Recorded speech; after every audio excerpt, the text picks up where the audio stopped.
कहते हैं रिश्तों के बिना जिंदगी बेमतलब है, पर फिर भी हम सब की जिंदगी को उलझा देते हैं रिश्ते। पर एक सवाल मन में आता है कि रिश्ते हमें उलझा देते हैं या हम रिश्तों को उलझा देते हैं। पहेली जैसा लगता है ना ये, लेकिन सच है। जहां रिश्ते हैं वहां प्यार है, वहीं गलतफहमियां हैं, मोह है, एक दूसरे की जरूरत है। लेकिन कभी कभी ये जरूरत इतनी हावी हो जाती है कि इंसान इन रिश्तों को इस्तेमाल करने लगता है, और जब ऐसा होता है तब अक्सर किसी जुर्म के होने की आशंका जन्म लेती है। कौन थी ये मां जो अपनी जान देने पर तुली थी, जिसे लगता था कि उसी की वजह से उसके बच्चे की जान गई है? क्या वाकई उसने अपने बच्चे की जान ली थी या फिर कहानी कुछ और ही थी?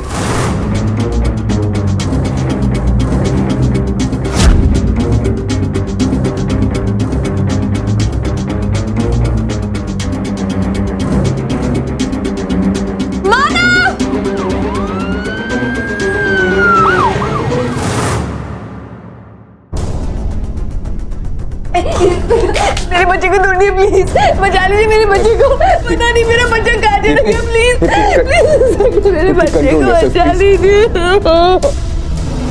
अच्छे से चेक करो, ऊपर देखो ऊपर।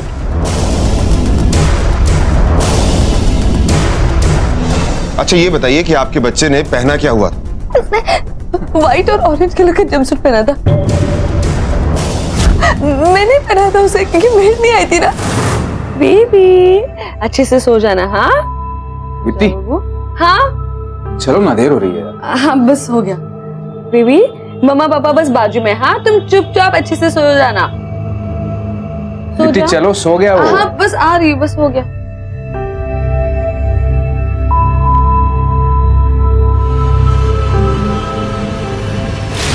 आप अपने 5 महीने के बच्चे को घर पर अकेला छोड़कर चले? सर पड़ोस में ही गए थे, और एक सीसीटीवी कैमरा तो था ही बच्चे पे नजर रखने के लिए।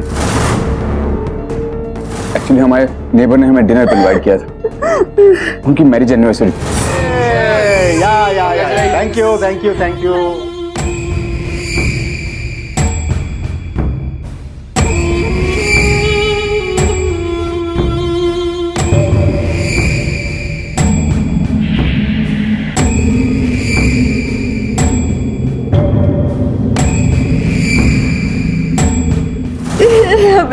हमें हमारे बच्चे को छोड़कर जाना ही नहीं चाहिए था। I never wanted to go। मानो मैंने सिर्फ इसलिए हाँ कहा था क्योंकि सुमन रुकने के लिए तैयार हो गई थी। अब सुमन रुक नहीं रही है तो हम अपने ध्रुव को अकेला छोड़कर तो नहीं जा सकते ना। पास में तो जा रहे हैं दीप्ति, कौन सा दिल्ली जा रहे हैं हम? मुझे कुछ नहीं पता। उनकी एनिवर्सरी के लिए हम अपने ध्रुव को अकेला छोड़ दे?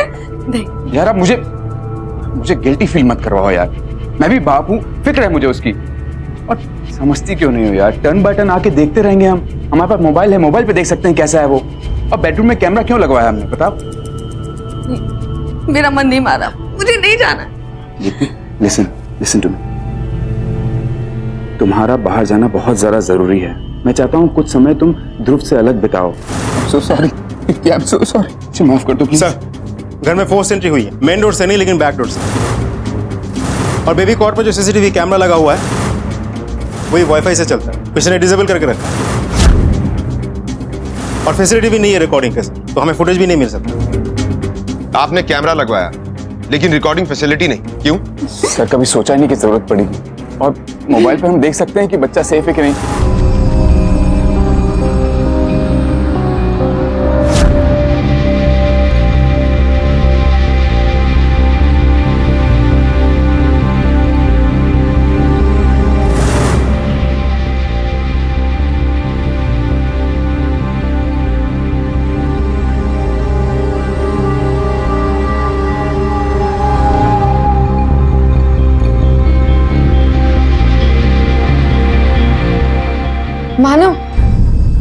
मानो अब तुम्हारा टर्न है, जाके देख के आओ ना प्लीज। कहीं नहीं जा रहे, स्मोक करने जा रहे। मानो डोंट बी एंग्शियस, रिलैक्स।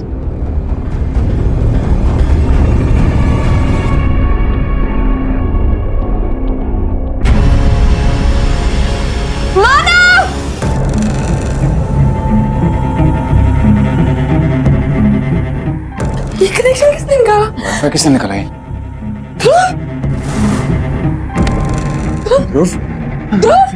सब कुछ अच्छी तरह से प्लान था, किसी को पता था कि अगर वाईफाई डिसेबल कर दो तो कैमरा अपने आप ऑफ हो जाएगा। यह भी हो सकता है कि किसी की नजर आपके घर पर हो, कोई अपना कोई करीबी। क्या मतलब? सुजीत, इस बच्चे की तस्वीर को चारों तरफ सर्कुलेट करवाओ और इस एरिया के जितने भी सीसीटीवी कैमरा है सबकी फुटेज चेक करो, बारीक से बारीक चीज नोट करो। जाओ। आप ये बताइए, पिछले 2-3 हफ्तों में आपके घर में कोई आया था? I mean, कोई इलेक्ट्रिशियन, प्लम्बर या कोई रिश्तेदार? मुझे ऐसा कुछ पता नहीं, मेड को पता होगा, वो ही दिन भर घर में रहती है। सर, वो मेरे पति का ना तबीयत ठीक नहीं था, इसके लिए मैंने रात में आने के लिए मना कर दिया। साहब, मुझे कहाँ पता था कि ये लोग बच्चे को अकेला घर पे छोड़कर जाएंगे। मुझे लगा ये लोग पार्टी में नहीं जाने वाले हैं। आप ही बताओ ना साहब, ऐसे बच्चे को अकेला छोड़ के कोई जाता है क्या? हमें घर की तलाशी लेनी है। पर क्यों साहब, मैं तो शाम से घर पे ही हूँ। क्यों? छुपाने जैसा घर में कुछ है क्या? साहब, वो घर पे नहीं है। नहीं है मतलब? बीमार है ना, फिर भी घर पे नहीं है? चौकीदारी की नौकरी है साहब, छुट्टी कहाँ मिलती है? सर, अंदर कुछ भी नहीं मिला। शायद छोड़ के मत जाना। आपने आखिरी बार अपने बच्चे को मोबाइल पर देखा ठीक 12:45 पर, और आप अपनी पड़ोसन आयशा के साथ उसकी बालकनी में ठीक 1:15 पर गए।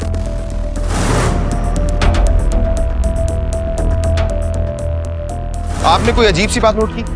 शायद घर के आसपास कोई घूम रहा हो। दरअसल सर, मैंने थोड़ी ज्यादा ही पी ली थी, इतना ध्यान नहीं था मेरा। बच्चे को आखिरी बार आपने देखा था ना? हाँ, मोबाइल पर। वो सो रहा था? देखिए, ठीक से याद कीजिए, सो रहा था या? हाँ, वो सोया हुआ था, मैंने ठीक से देखा था। रात को 12 बजे मैंने उसे दूध पिलाया, वो रो रहा था। चुप! जब देखो तब तंग करते रहता है मुझे। चुप! वहाँ पर तेरे पापा उस आयशा के साथ, और तू यहाँ पर मेरे तंग कर रहा है। चुप! एकदम चुप! यहाँ सुनाया था मैंने उसे। सर, ये मेडिसिन मिला और ये संभालो अपने।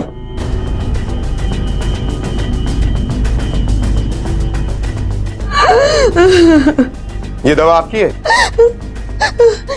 कल शाम को ली थी ये दवा आपने? अगर मैं गलत नहीं हूं तो ये डिप्रेशन की दवा है। माइल्ड पिल से, और डिप्रेशन भी माइल्ड है। पोस्टपार्टम डिप्रेशन, यही है ना आपको? हाँ, अक्सर औरतों को प्रेगनेंसी के बाद हो जाता है, लेकिन पॉइंट ये है कि ये दवा आपने शराब पीने से पहले ली। तो क्या हुआ? सिर्फ 1-2 ग्लास ही तो पिया था मैंने ज्यादा तो नहीं पी थी ना। शायद आपको पता नहीं, ये दवा शराब के साथ लेना ठीक नहीं, सीधा दिमाग पर असर करता है। कहाँ कुछ याद रहेगा आपको? यहाँ मेरा बच्चा खोया है और आप मेरे प्रिस्क्रिप्शन के बारे में बात कर रहे हैं। आपको समझ में नहीं आता कि मेरा बच्चा खोया है, वहाँ पर जाके ढूंढिए ना मेरे बच्चे को।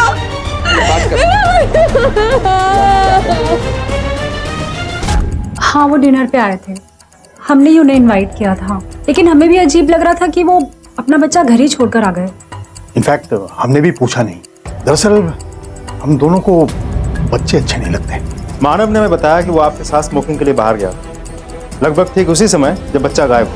हाँ, एक्चुअली विनोद स्मोक नहीं करते। मुझे रात को प्यास लगी, मेरी नींद खुल गई। मैं जब पानी लेकर आ रहा था तो मैंने खिड़की से देखा कि पिछले रास्ते से एक गाड़ी आ रही थी। मुझे अजीब सा लगा। आपको ऐसा क्यों लगा? कोई बगैर हेडलाइट के रात में कार चलाता? देखिए, हो सकता है किसी ने फिरौती के लिए आपके बच्चे को उठाया। सर, हम लोग इतने अमीर नहीं हैं, बिजनेस भी ठीक ठाक ही चल रहा है। हाँ, दीप्ति के पेरेंट्स अमीर हैं सर। मामा, मेरी मामा को तो इन्फॉर्म किया ही नहीं। मामा, मामा, ये सब कैसे हुआ बेटा? दरअसल हम पड़ोस में गए थे। एक मिनट, दीप्ति बता रही है ना?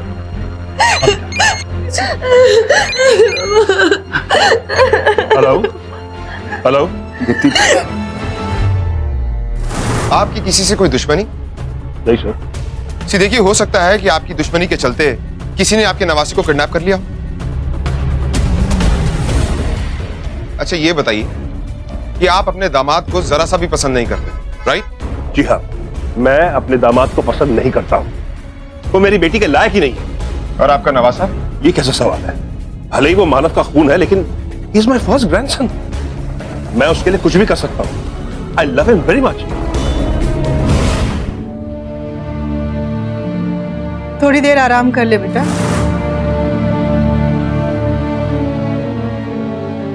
6 बज गए माँ, पता नहीं मेरा बच्चा कैसा।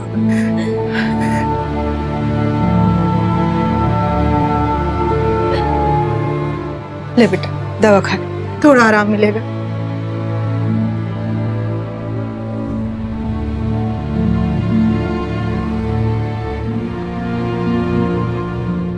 दीप्ति, मैं आती हूँ।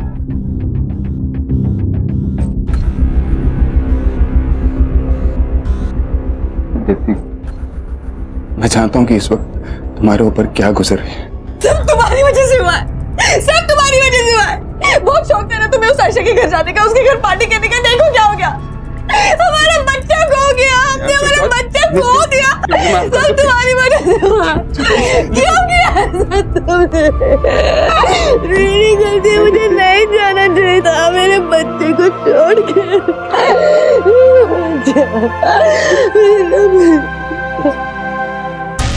देखिए, मैं सिर्फ इतना बता सकती हूँ कि वो पेशेंट पोस्टमार्टम डिप्रेशन का शिकार है।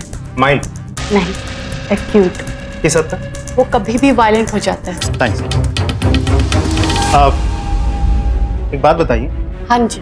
क्या कोई पेशेंट जानबूझ के पोस्टमार्टम डिप्रेशन का नाटक कर सकता है? देखिए सर, दुनिया में कोई भी ऐसा डॉक्टर नहीं है जो ये बता सके कि पेशेंट फेक ड्रामा कर रहा है या फिर उसे एक्चुअल प्रॉब्लम है। हम जो भी ट्रीटमेंट करते हैं वो रिपोर्ट के आधार पर ही करते हैं।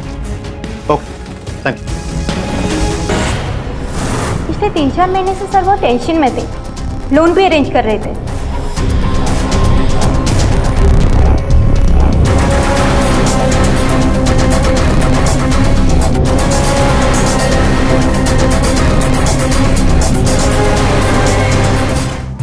मुझे माफ कर दो दीदी, अगर मैं कल रात रुक जाती तो ये सब नहीं होता।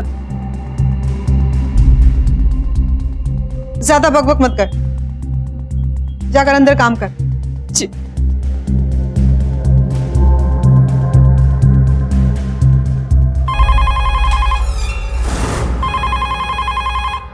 रुकिए, हो सकता है किडनैपर का कॉल। उसे कम से कम 30 सेकंड के लिए अपनी बातों में उलझाए रखिए ताकि हम उसे ट्रेस कर सकें। रिकॉर्डिंग शुरू करो।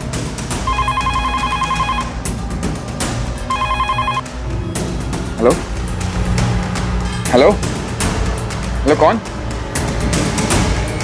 हेलो,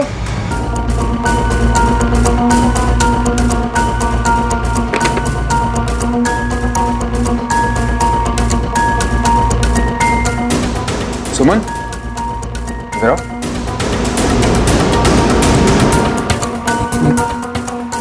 ये जंपर तो वही है जो ध्रुव ने पहना था। मिस्टर मानव, कहीं ऐसा तो नहीं कि आप दोनों मिलकर हमें गुमराह कर रहे हैं?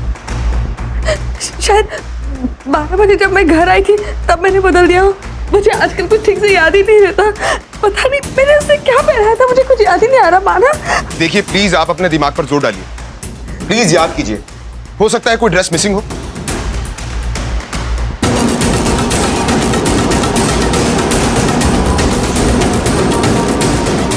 दीप्ति, बेटा आराम से खोजो, मिल जाएगा। टेडी बेयर वाला, माँ मैंने टेडी बेयर वाला नाइट सूट पहना था उसे। हाँ मुझे याद है। सुजीत, इस इंफॉर्मेशन को भी सर्कुलेट करवाओ। पहले ही हमारे हाथ से बहुत टाइम निकल चुका है। पता नहीं वाकई में इस औरत को याद नहीं या फिर जानबूझकर हमें गुमराह कर रही। सर, दीप्ति के डॉक्टर ने हमें बताया कि उसकी डिप्रेशन माइल्ड नहीं है, कभी भी वायलेंट हो सकती है। इसका मतलब हो सकता है कि उसे याद ना हो।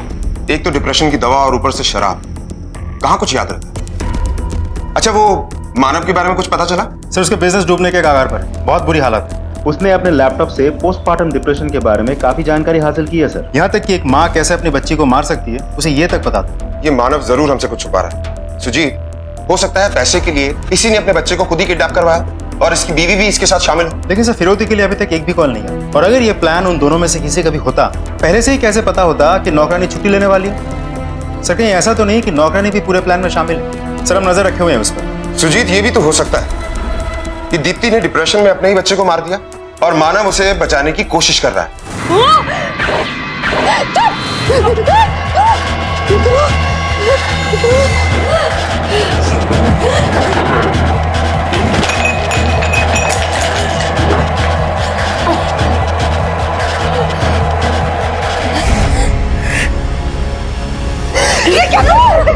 जाने दो माँ, मुझे मारने दो माँ, मैंने अपने बच्चे को मारा माँ, मैंने कुछ नहीं किया। तू अपने आप को ब्लम मत कर बेटा। मैंने कुछ नहीं किया। मेरी बात सुन, तू अपने बच्चे के साथ कुछ ऐसा कर ही नहीं सकती।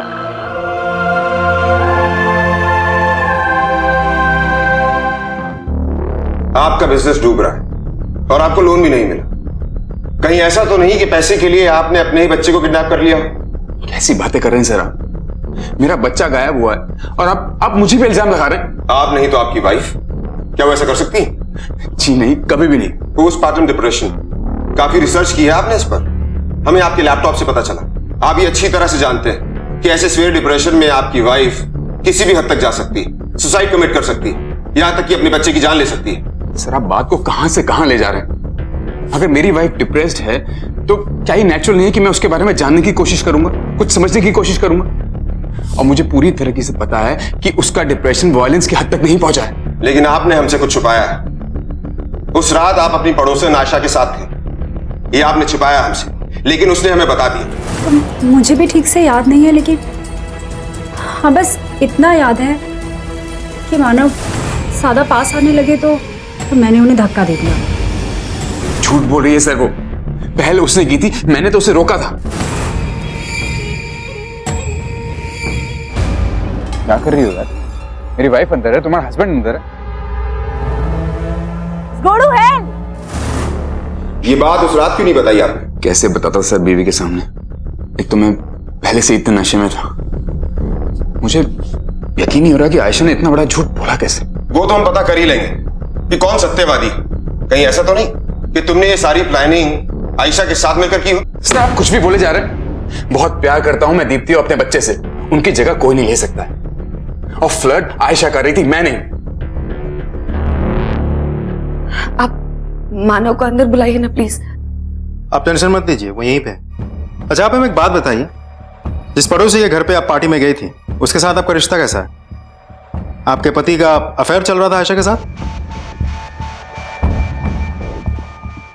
ऐसा कुछ नहीं है, ऐसा सच में कुछ नहीं है।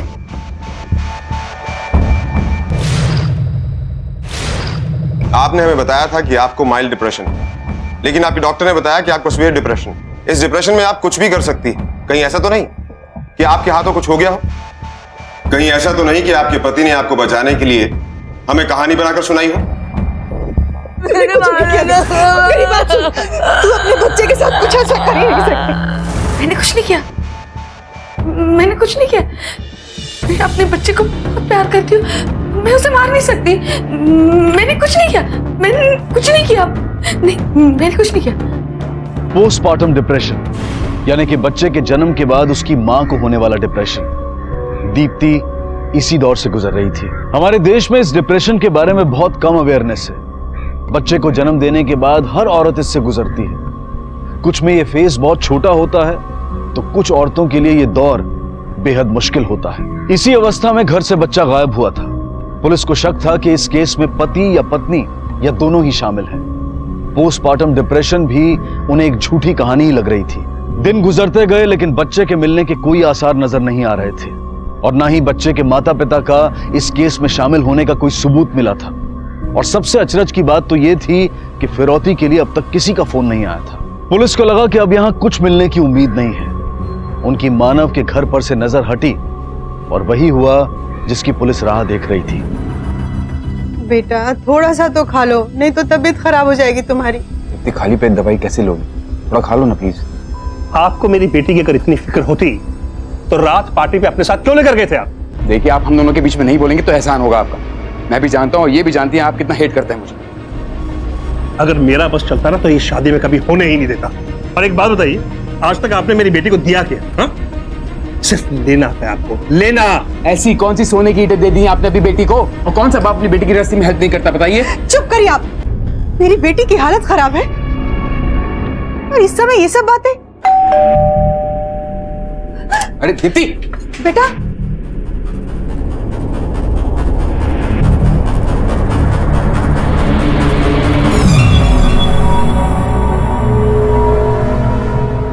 बच्चे को अगर जिंदा चाहते हो तो मानो।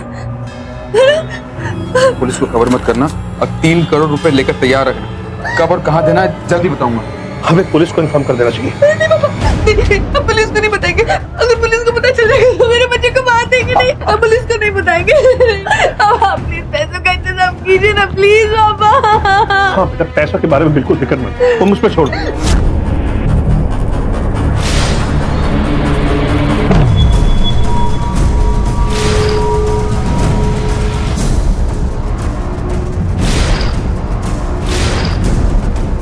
तुमने तो डरा ही दिया। रवि, रवि कहाँ? ध्रुव, ध्रुव, रवि, ध्रुव, रवि, बैग, बैग कहाँ?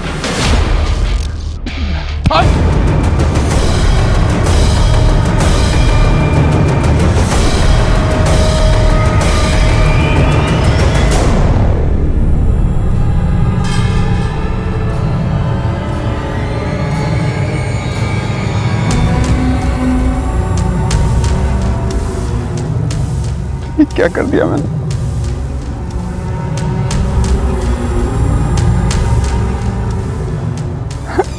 Hello police. इतनी बड़ी बात आपने हमसे छिपाई क्यों? सर हम सब डर गए थे, धमकी ऐसी थी सर, अगर वो बच्चे को कुछ कर देता तो अब क्या हुआ? पैसे भी गए और बच्चा भी नहीं मिला। देखिए ठीक से सोचिए, याद कीजिए, आपने उसका चेहरा देखा था, कुछ तो याद होगा आपको।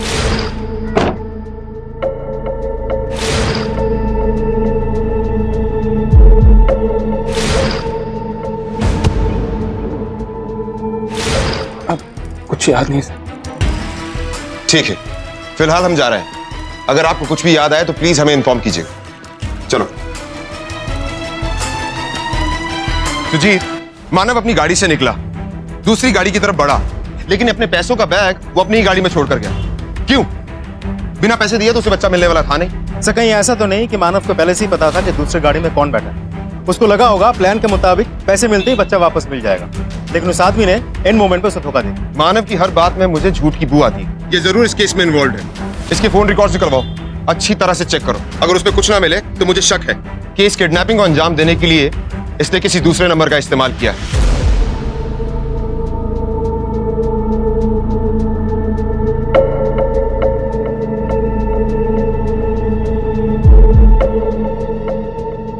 रवि फोन उठा।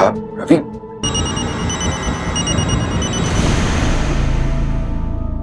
उस आयशा से बात कर रहे थे ना यहाँ पर छुपकर। अरे उससे कुछ पूछना था। दीदी मेरी बात, दीदी मेरी बात तो सुनो। ऐसी कौन सी बात थी जो तुम्हें बाथरूम में जाना पड़ा मानव? बता मुझे। तुम्हारी वजह से हुआ है, तुम्हारी वजह से मेरे बच्चे Just relax, दीदी मेरी बात सुनो प्लीज। अच्छा तुम चाहती हो ना कि मैं उससे कभी बात नहीं करूँ? मैं उससे कभी बात नहीं करूँगा, हाँ? और ये फोन भी फेंक दूंगा, हाँ? ध्रुव की जितनी चिंता तुम्हें है उतनी मुझे भी। बच्चा है वो मेरा। अच्छा सुनो, अब दीदी तुम्हें आराम की जरूरत है, प्लीज जस्ट रिलैक्स, हाँ? हम जस्ट रिलैक्स, हम ध्रुव को ढूंढ लेंगे। बॉडी पलटो। सर बस ये वॉलेट है।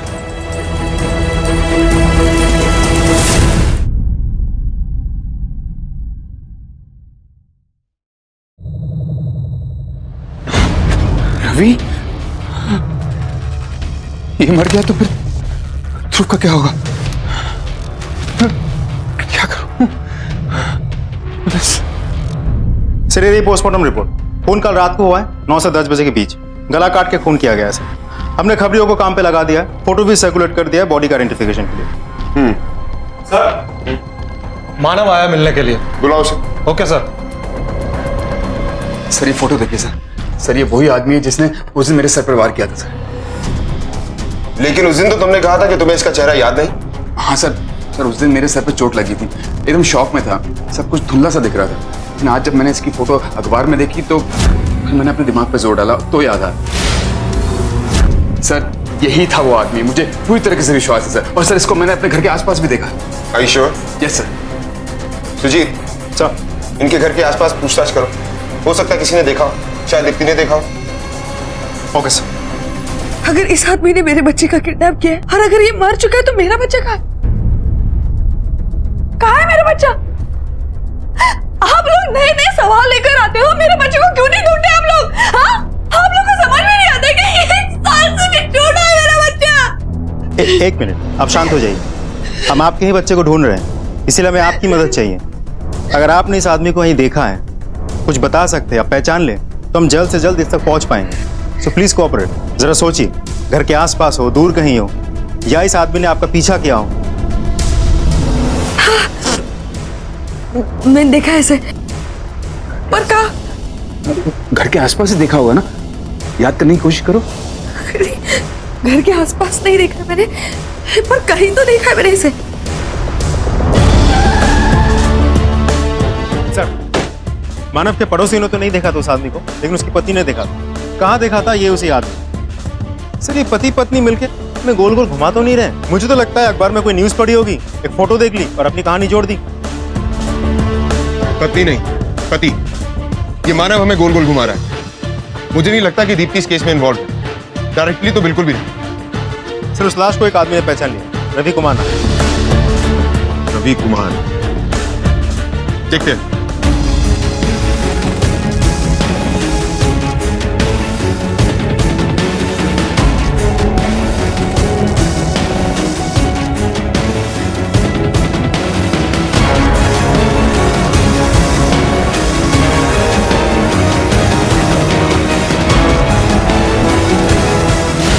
ये सब मेरे बच्चे का नहीं, पर ये नाइट सूट ध्रुव का, ये मेरे बच्चे का है। मेरा ध्रुव का। माना ये सब क्या हो रहा है? कहीं मेरे बच्चे को उसने मेरे बच्चे को मार तो नहीं दिया? नहीं, कुछ नहीं होगा दीप्ति, कुछ नहीं होगा उसे। नहीं, मुझे नहीं, ये मेरे बच्चे का है, छोड़ो। प्लीज, ये सारी चीजें हमें फॉरेंसिक लैब भिजवानी है। मानो मेरे बच्चे का है, मानो मेरे बच्चे का है, ये मेरे बच्चे का है। देखिए, हमें इस घर की तलाशी लेनी है, हमारे पास सर्च वारंट है।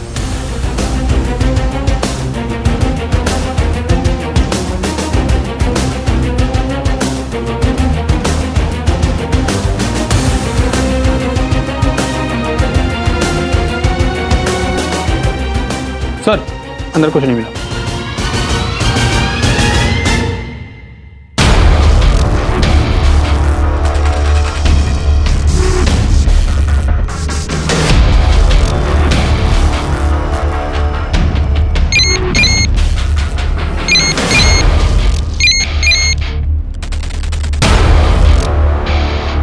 हेलो,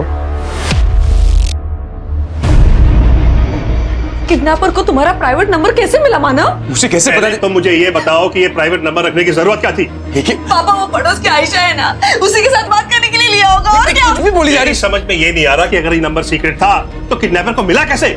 ये फोन हमें कुरियर से मिला, जिसमें सिर्फ एक नंबर था। जब नंबर डाल किया तो पता चला कि वो आपका है, और इस कुरियर के साथ एक चिट्ठी भी थी।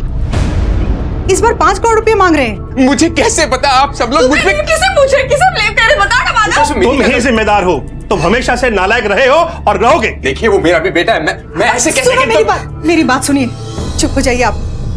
हमें इतना तो पता चल गया ना कि हमारा ध्रुव जिंदा है। अब ये सोचना है कि करना क्या है, 5 करोड़ रुपए का इंतजाम करना है या पुलिस को बताना। पापा, कुछ कीजिए ना प्लीज पापा। ठीक है, मैं ही कुछ करता हूँ। बस एक बार किडनैपर्स का फोन आ जाए तो हम हमारे ध्रुव को उनके चुंगल से छुड़ा कर देंगे। शक की सुई मानव पर अटकी हुई, लेकिन शक ये भी है ये जो बंदा मरा है रवि, ये भी शायद मानव के साथ इन्वॉल्व था, लेकिन इस थ्योरी के लिए हमारे पास कोई सबूत नहीं। सुजीत, एक काम करते हैं, इस पति पत्नी से अलग अलग पूछताछ करते हैं। पति के मुंह से सच उगलवाने की कोशिश करते हैं और बीवी को याद दिलवाने की कोशिश करते हैं कि उसने रवि को कहां और कैसे देखा था। Okay sir. देखिए, याद करने की कोशिश कीजिए, आपने रवि को कहां देखा था? काश कि मुझे याद रहता। मेरे डिप्रेशन की वजह से मैं हमेशा कंफ्यूज रहती हूँ, कुछ याद ही नहीं रहता मुझे। इसका आपके पति से कोई कनेक्शन किसी भी तरह से? देखिए, आप अपने पति को बचाना चाहती हैं या आप अपने बच्चे को?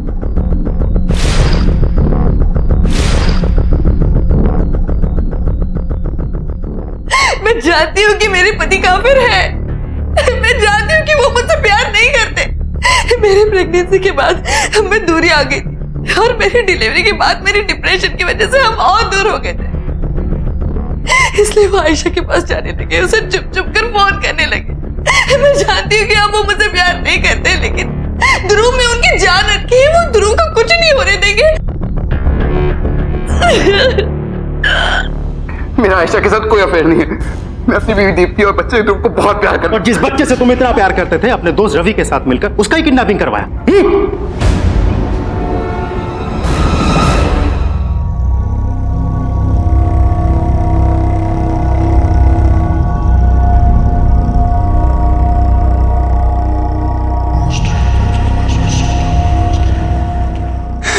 मैं नहीं चाहता था कि मेरे बच्चे को कुछ हो। मुझे सिर्फ पैसा चाहिए था, सिर्फ पैसा। सर आप टेंशन में लग रहे बहुत। अरे आदमी जितना बड़ा उतनी बड़ी टेंशन। यार अभी बहुत बुरा हाल है बिजनेस का यार। क्रेडिट पे कुछ मिल ही नहीं रहा है। इतना बकाया है कि 1 महीने की सैलरी देना मुश्किल हो रहा है। ऐसे ही चलता रहा ना तो यार बिजनेस बेचना पड़ सकता है मुझे। लाखों का नुकसान होगा, समझ रहा है? समझ रहा हूँ यार। क्या करूं यार, कब तक मुंह छुपाता रहूं?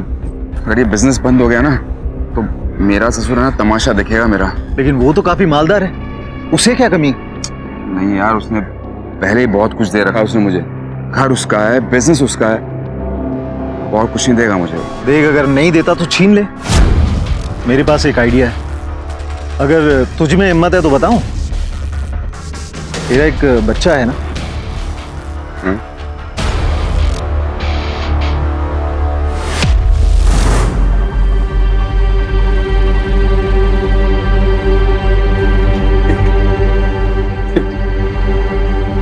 ये सब मैंने अपने बिजनेस को बचाने के लिए किया, अपने फ्यूचर के लिए किया, अपने बच्चे के लिए किया। तय तो यह था कि ध्रुव को खरोच तक नहीं आएगी, लेकिन तुम इस हद तक गिरोगे मैंने कभी नहीं सोचा था। पापा सही थे तुम्हारे बारे में। मुझे तुम्हारी शक्ल भी नहीं देखनी, पता है तुम्हें? ऐसा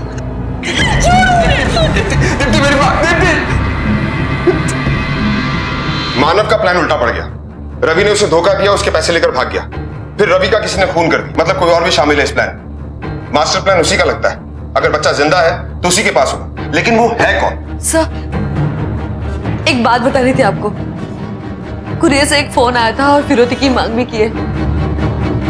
इस बार 5 करोड़ रुपए मांगे। ये फोन हमें कुरियर से मिला, साथ में चिट्ठी भी। इस बार 5 करोड़ रुपए मांग रहे हैं। देखिए, अभी भी देर नहीं हुई। अभी भी आपके बच्चे को बचाया जा सकता है, लेकिन आपको हमारी मदद करनी होगी।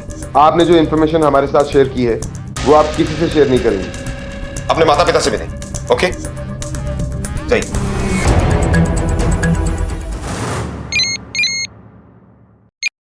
हेलो, रुपए तैयार हैं?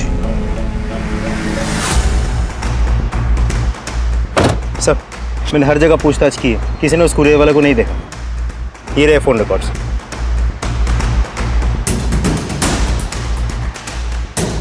इस एक नंबर पर बार बार कॉल किया गया है, मतलब इस किडनैपिंग में कोई और भी इन्वॉल्व है।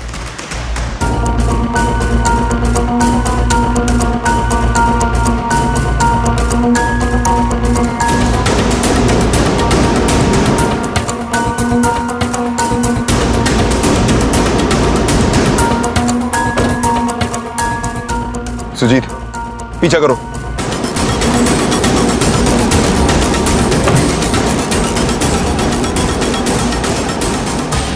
हमें किडनैपर के बारे में कुछ इंफॉर्मेशन मिली। हमें पता है आपने उसे कहां देखा।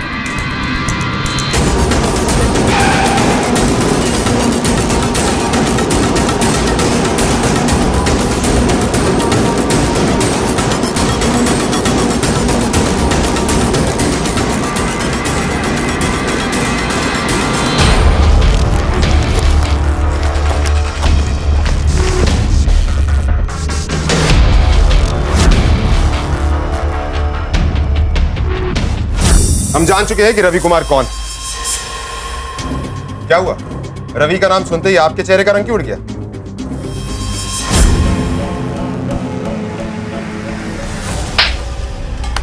बोल, बता सच क्या है? सर, अपनी से कम उम्र के आयशा से शादी करके मैं खुश नहीं था सर।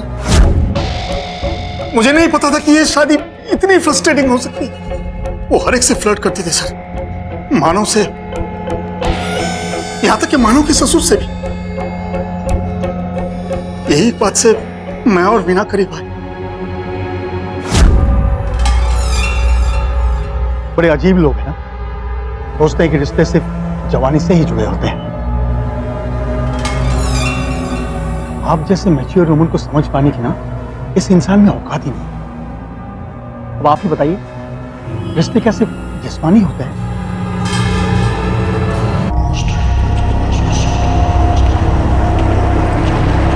आप इस सब में शामिल है ना? ये मेरी माँ है, ये मेरे बच्चे को क्यों किडनैप करवाएगी? हमारे पास इनकी कॉल रिकॉर्ड्स हैं। इनके नंबर से बार बार आपके पड़ोसी विनोद को कॉल किया गया, किडनैपिंग की रात को भी।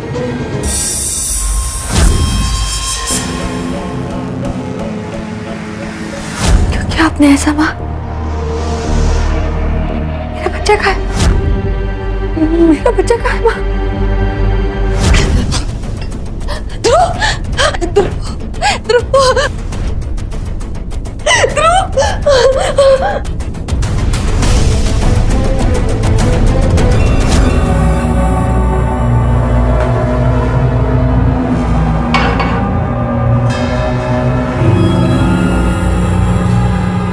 बोलो। मेरे पति की नजर में मेरी कोई कीमत नहीं थी। औरतों से फ्लर्ट करने की बीमारी थी। और आयशा तो बेटी की उम्र की थी, पर उन्हें शर्म आए तब तो। ऐसे में मुझे विनोद मिले, अच्छे लगे। हम दोनों एक दूसरे के साथ रहने के बारे में सोचने लगे सर। मैंने दीप्ति के पापा से कहा कि मुझे डिवोर्स चाहिए, तो धमकी दी कि एक फूटी कौड़ी तक नहीं मिलेगी तुझे। पैसा तो आयशा के पास ही था ना सर, उसे छोड़ देता तो मैं तो कंगाल हो जाता ना। सारी प्लानिंग मेरी थी सर। रवि दूर के रिश्ते से मेरा कजन था। तभी आपकी बेटी दीप्ति ने कहा कि उसने रवि को पहले शायद कभी देखा है, पर वो बहुत पहले की बात, इसीलिए दीप्ति को कुछ याद नहीं। रवि आवारा था, दीप्ति के पापा को बिल्कुल पसंद नहीं। फिर दीप्ति के घर की एक एक चीज मुझे पता थी सर। मुझे ये भी पता था कि वो कब पड़ोस के घर में गए। मैं पिछले दरवाजे से घुस गई, वाईफाई ऑफ किया। बच्चा जगा हुआ था, पर अपनी नानी को पहचानता था, इसलिए रोया नहीं। मैंने उसे गोद में उठा लिया। मैंने रवि को बोला कि दरवाजे पर कुछ तोड़फोड़ कर दो, ताकि लोगों को लगे कि कोई जबरदस्ती घर में घुसा है। इस मानव को अपने साथ कैसे इन्वॉल्व किया? मुझे मेरे दामाद की कमजोरी पता थी सर। यही सोचकर मैंने उसका इस्तेमाल किया, ताकि उसे भी सजा मिले। मेरी बेटी को धोखा दे रहा था, यही सोचकर मैंने ये सारी प्लानिंग की। 3 करोड़, इसके 3 हिस्से होंगे, एक तुम्हारा, एक मेरा और एक वीना जी का। मुझे मंजूर है, और इसकी शुरुआत मुझे मानव से दोस्ती करने से करनी है। यस। रवि तो इस जुर्म में तुम्हारा पार्टनर था ना, तो फिर उसे क्यों मार दिया? क्योंकि वो हमारे प्लान को छोड़कर बाहर निकलना चाहता था सर। जो भी है 3 हिस्से करो और बच्चे को छोड़ दो।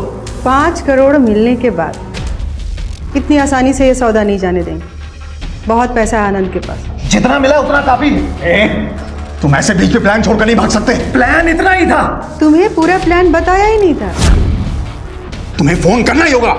आप मुझसे इस तरह से जबरदस्ती नहीं कर सकते। मैं पुलिस के पास चला जाऊंगा। मर्डर तो हमारे प्लान में था ही नहीं सर, इसीलिए रवि। और सर, मैं अपने नवासे को कोई तकलीफ नहीं देना चाहती थी, और ना दी मैंने। मुझे तो बस अपने पति और दामाद को सबक सिखाना था, और पति से पैसे लेकर अपनी नई जिंदगी शुरू करनी थी सर। तुम्हारी नई जिंदगी जरूर शुरू होगी, लेकिन जेल।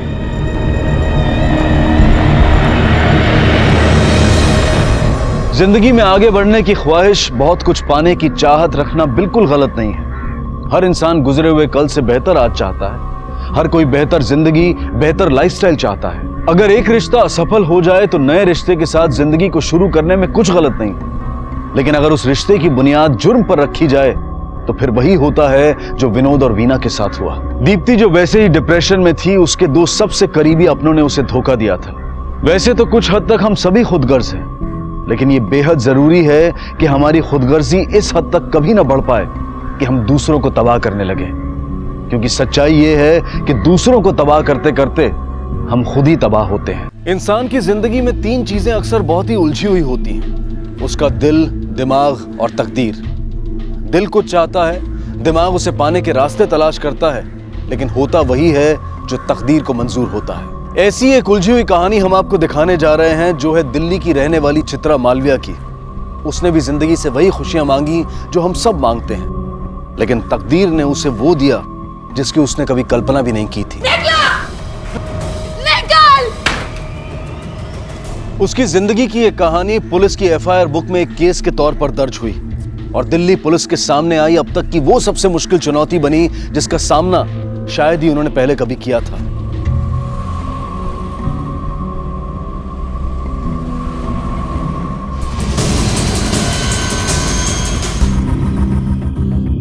चित्रा, अब हम तो तुम्हारे साथ हैं और अपना मुन्ना भी। अब भगवान से क्या मांगोगी? मैं मांगूंगी कि आप और मुन्ना हमेशा मेरे साथ रहें। वो तो हमेशा तुम्हारे साथ रहेगा, है ना मुन्ना? हमेशा। सर, इसी जगह एक्सीडेंट हुआ था और जब एक्सीडेंट हुआ था तब करीब सुबह के 5 बजे थे। तब कोई चश्मदीद गवाह नहीं था, लेकिन एक आदमी ने उन्हें देखा था हादसा होने के बाद। बुलाओ। इधर आओ। नमस्ते साहब। नमस्ते। क्या देखा तुमने? हम नाइट ड्यूटी करके साहब घर लौट रहे थे, तकरीबन सुबह के 5 बजे होंगे। हमने देखा खून में सने हुए कुछ लोग पड़े हैं साहब, तो हमने 100 नंबर पे कॉल कर दिया। और कोई गाड़ी देखी? नहीं साहब।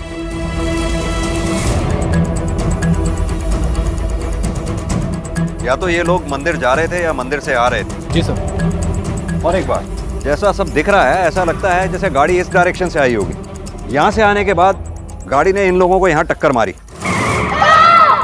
टक्कर मारने के बाद वो अपना कंट्रोल खो बैठा और जाकर ये इस पेड़ से जा टकराई। सर, तेजी से ब्रेक मारने की वजह से यहाँ पे गाड़ी के टायर के निशान भी मौजूद है। हिल की साइज और पेड़ पर जिस हाइट पर ये मार्क आया है, उसे देखते ऐसे लगता है कि बड़ी कार रही होगी। अगर पेड़ पे इतना गहरा निशान लगा है तो जरूर गाड़ी पे भी डेंट पड़ा होगा। ये हिट एंड रन का मामला है या प्लान मर्डर, ये हमें विक्टिम ही बताएगा। एक काम करो, आसपास के गैरेजेस में जाओ और उनसे कहो अगर कोई एक्सीडेंटल गाड़ी आती है तो फौरन हमें इन्फॉर्म करें। Okay sir.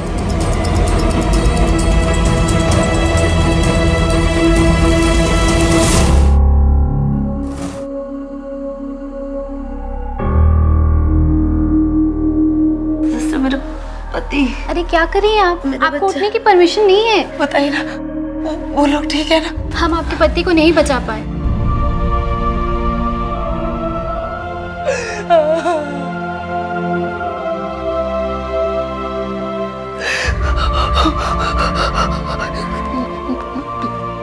मुन्ना, मुन्ना कहाँ है?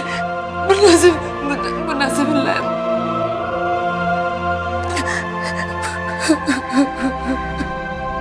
एक लापरवाह ड्राइवर एक महिला और उसके पूरे परिवार को अपनी गाड़ी की पहियों के नीचे कुचलकर भाग गया था। इस हादसे में उस महिला के पति की मौत मौके पर ही हो गई थी और उसका मासूम बच्चा अब भी खतरे से बाहर नहीं था। उसी रात एक और घटना घटी जिसमें दिल्ली जयपुर हाईवे पर एक व्यक्ति की चाकुओं से गोदकर हत्या कर दी गई। अलग इलाकों में घटी थी और घटनाओं की वजह भी अलग थी, लेकिन फिर भी ये दोनों एक दूसरे से जुड़ी हुई थी।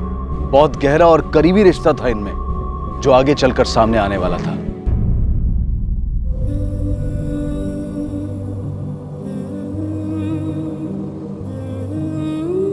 इसे काफी गहरी चोट लगी है।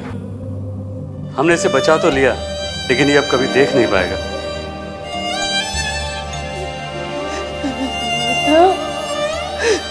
मुन्ना, मुन्ना, मुन्ना, ए मुन्ना।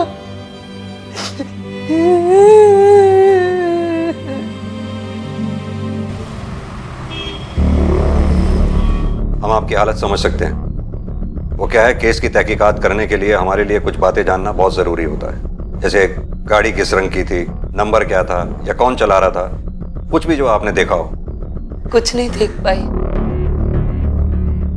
बस गाड़ी चलाने वाले को देखा था।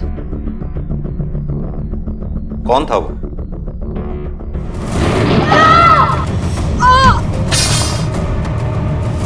डॉक्टर पारिक। हमारे मोहल्ले के पास उसका दवाखाना है, द्वारका, सेक्टर नंबर 23।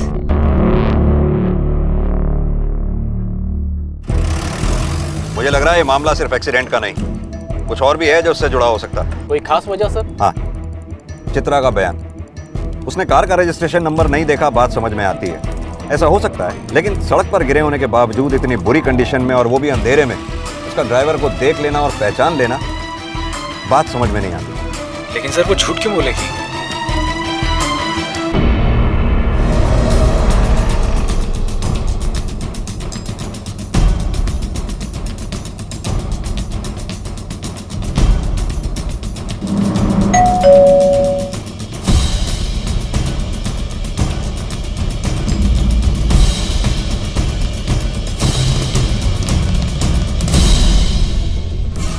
कल से घर नहीं लौटे हैं, कहाँ है मालूम नहीं। आपके फादर कल से घर नहीं लौटे हैं और आपने उन्हें ढूंढने की या पुलिस की मदद लेने की कोई जरूरत नहीं समझी।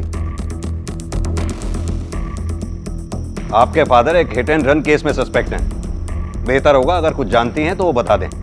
सर मैंने बोला ना आपको, हमें कुछ नहीं मालूम है कहाँ गए वो।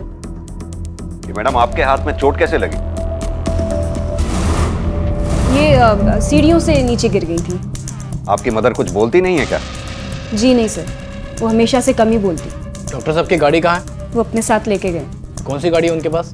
ब्लैक कार है। गाड़ी का नंबर है DL1C BP 7377। लगता है इस डॉक्टर के परिवार वालों को डॉक्टर की कोई खास चिंता नहीं। हाँ सर, काफी अजीब बिहेवियर है माँ बेटी का। सर ये भी तो हो सकता है कि चित्रा और उसकी फैमिली को उड़ाने के बाद डॉक्टर साहब डर के फरार हो गए हो। एक काम करो, इस डॉक्टर की गाड़ी ढूंढवाओ और मोबाइल की लास्ट लोकेशन भी पता करो। Okay sir. सर डॉक्टर और उनकी कार क्लिनिक पर भी नहीं है। उनका कंपाउंडर बता रहा था 22 में शाम को 6 बजे डॉक्टर क्लिनिक से निकले थे कुछ पेशेंट्स को देखने के लिए, तब से वो लौटे नहीं। सर डॉक्टर पारिक के कॉल लोकेशन के हिसाब से वो 22 मई को शाम को 7 से 8:30 बजे के बीच गुरुग्राम में थे। वहाँ पर उन्होंने किसी पेशेंट को विजिट किया था। फिर उसके बाद अपने घर द्वारका जाने के बजाय वो दिल्ली जयपुर हाईवे की तरफ चले गए। उनके फ़ोन की लास्ट लोकेशन भी इसी हाईवे की है। 22 मई को शाम 9 बजे से उनका फ़ोन स्विच ऑफ है, जो अब तक ऑन नहीं हुआ है।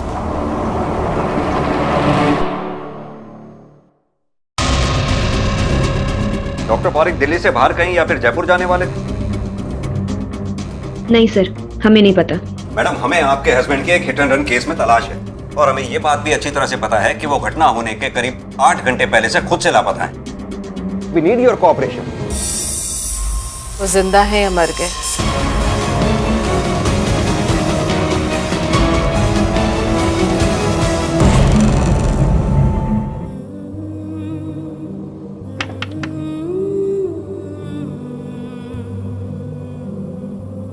आखिर खाई गई ना मेरे बेटे को तू, और मेरे पोते को अंधा कर दिया। जो हुआ उसमें मेरी गलती है? नहीं, गलती तो मेरी है जो अपने बेटे की जिद के आगे झुककर तुझे इस घर में लाने दिया उसे। लेकिन अब ना मेरा बेटा है और न मेरी मजबूरी। अब तेरे लिए इस घर में कोई जगह नहीं है। निकल जा घर से, चल निकल जा। माँ जी क्या बोल रही? एक मिनट माँ जी, माँ जी। कहने से होने वाली मैं। साहब इंसान नहीं, लोग उन्हें मसीहा मानते हैं। गरीबों का तो पूरा इलाज मुफ्त में क्या करते हैं, वो कभी किसी से एक पैसा नहीं लिया। उनके ऐसा बढ़िया आदमी बहुत मुश्किल से मिलता है इस जमाने में। कि लोगों का ये कहना है कि वो बहुत अच्छे इंसान थे। अगर इतने ही अच्छे आदमी थे तो अपनी गाड़ी के नीचे आए उन लोगों को हॉस्पिटल में दाखिल कराते, ऐसे सड़क पर मरने के लिए छोड़कर भागते नहीं। लेकिन इस डॉक्टर पारिक की फैमिली का भी कुछ समझ में नहीं आ रहा है। लगभग 40 घंटे हो गए उन्हें गायब हुए। ना तो उनकी पत्नी को कुछ फर्क पड़ रहा है, ना ही उनकी बेटी को। सर इसी हाईवे पर 1 किलोमीटर चलने के बाद रोड से थोड़ा अंदर जाकर डॉक्टर साहब का फ़ोन स्विच ऑफ हुआ था।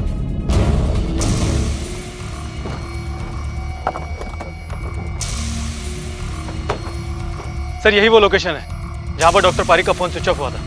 एक काम करो, देखो सब लोग क्या मिलता है। Okay sir.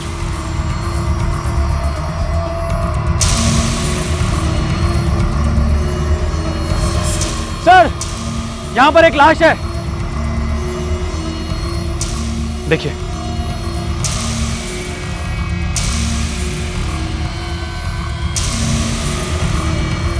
एक काम करो, आसपास अच्छी तरह से छानबीन करो, कुछ ना कुछ सबूत के तौर पर जरूर मिलेगा, मर्डर वेपन वगैरह या कुछ भी। Okay sir. और हाँ, इनकी गाड़ी भी देखो। चलो भाई। हो सकता है कहीं आसपास ही हो। जी sir.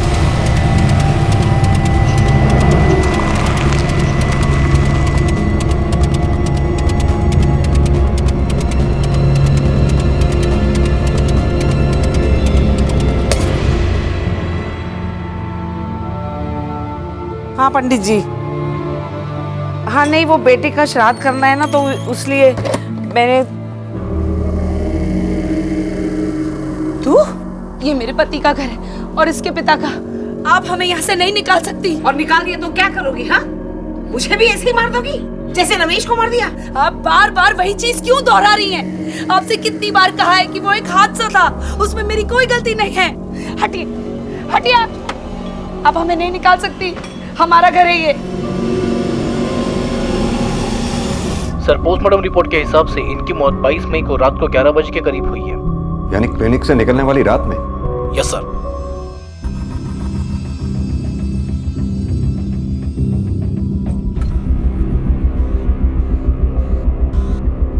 Is this necessary sir? Mummy की थोड़ी सी तबीयत खराब है। मुझे नहीं पता अपने फादर की लाश को आइडेंटिफाई करना आपकी नजर में कितना जरूरी है, but yes, this is necessary. Legal procedure है, आपको पूरा करना होगा।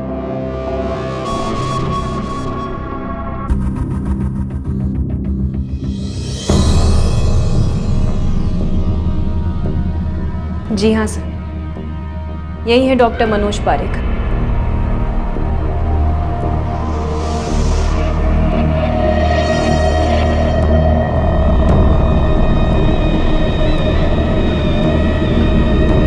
डॉक्टर पारेख की मौत 22 मई को हुई थी और चित्रा के साथ घटे हादसे की तारीख और वक्त था 23 मई सुबह के 5 बजे, यानी कि डॉक्टर पारेख के कत्ल के 8 घंटे बाद। लेकिन चित्रा का कहना था कि जो गाड़ी उसे और उसके परिवार को टक्कर मारकर गई, उसे डॉक्टर पारेख ही चला रहे थे। कौन था वो? डॉक्टर पारेख। लेकिन ये कैसे मुमकिन था कि जिस व्यक्ति की मौत हो चुकी हो, वो अपनी मौत के 8 घंटे बाद गाड़ी चलाता हुआ आए और एक्सीडेंट करके गायब हो जाए? मतलब साफ था कि या तो चित्रा ने उस गाड़ी के ड्राइवर को ठीक से देखा नहीं था, या फिर चित्रा झूठ बोल रही थी। और सवाल यह था कि अगर चित्रा झूठ बोल रही थी तो क्यों? दूसरी तरफ डॉक्टर पारेख का परिवार भी पुलिस के लिए किसी उलझन से कम नहीं था, जो कि उनके गायब होने के वक्त से ही अजीब बर्ताव कर रहा था और उनकी मौत के बाद भी उसके बर्ताव में कोई बदलाव नहीं आया था। कहीं इसकी वजह यह तो नहीं थी कि डॉक्टर पारेख के कत्ल का कोई सिरा उसके अपनों से जुड़ा था? आपकी हालत काफी खराब थी उस समय, इसलिए हमने आपको समय दिया। अब बताइए। क्या बताऊं साहब? यही कि आपने हमसे झूठ क्यों कहा कि वो गाड़ी डॉक्टर पारेख चला रहे थे, जबकि आपके एक्सीडेंट से काफी पहले उनकी हत्या हो चुकी थी। वो गाड़ी कैसे चला सकते थे?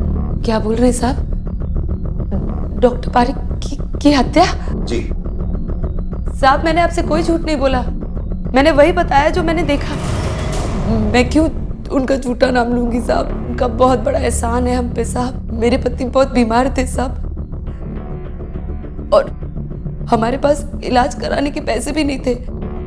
तब उन्होंने ही मेरे पति को ठीक किया साहब, और इलाज के पैसे भी नहीं लिए हमसे। जहां तक मुझे याद है वो डॉक्टर पारेख ही थे। वो गाड़ी जो भी चला रहा था, डॉक्टर पारेख या कोई और, उसका स्केच बनवाने में हमारी मदद कीजिए। सर, यह है वो स्केच जो चित्रा ने बनवाया है, और ये डॉक्टर पारेख की फोटोग्राफ। ये तो आपस में काफी मिलती हैं। विवेक, इस केस में दो बातें हो सकती हैं। एक तो उस गाड़ी चलाने वाले की शक्ल डॉक्टर पारेख से बहुत ज्यादा मिलती हो, या फिर ये चित्रा हमें बेवकूफ बना रही है। एक काम करो, ये चित्रा की हिस्ट्री निकालो, देखो इसमें डॉक्टर पारेख कहाँ कहाँ दिखाई देता है, और साथ ही मृणाल और कंचन की कुंडली भी निकलवाओ। उसे डॉक्टर पारेख की कुंडली से मैच करा के देखो कि इनकी कुंडली में प्रॉब्लम है क्या। Okay sir.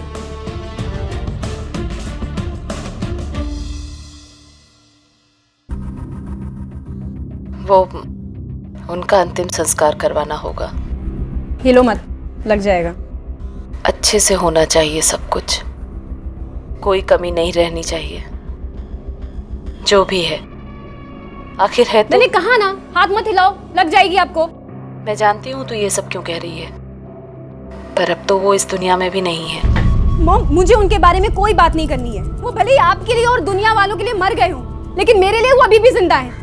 मर के भी मेरा पीछा नहीं छोड़ेंगे वो।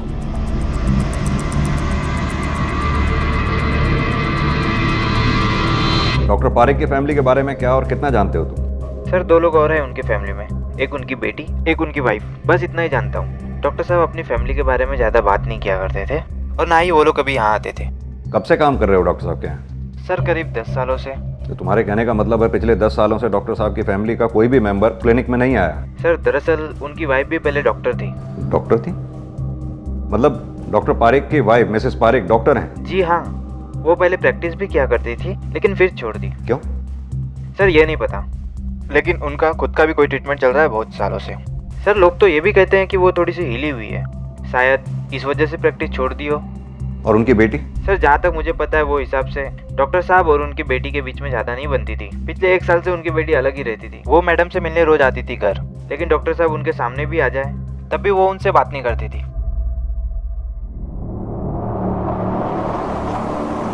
इन्हें पहचानते हो? हाँ सर, ये चित्रा वो रमेश है। सर रमेश को टीबी थी, जब उसकी टीबी बिगड़ गई तब उसे यहाँ लेके आए थे इलाज के लिए, और इसका इलाज हमारे साहब ने किया है।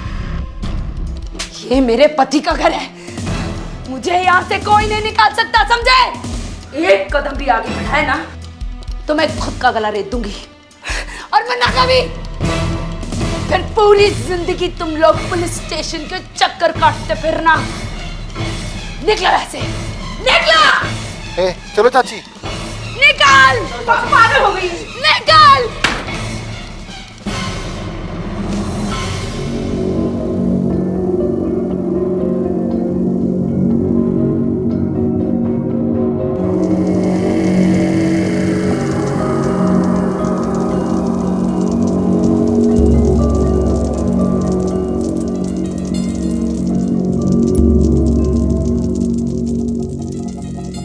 एक बात पूछूं? कहीं तूने तो नहीं मरवाया अपने पापा को?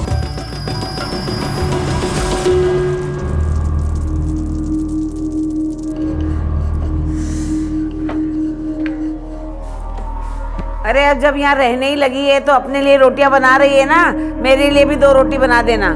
मैंने कहा मना किया है माँ जी, आप ही हमेशा। अभी देती हूँ खाना आपको, आप बस मुन्ना पर नजर रखिए, कहीं गिरकर चोट ना लगा ले।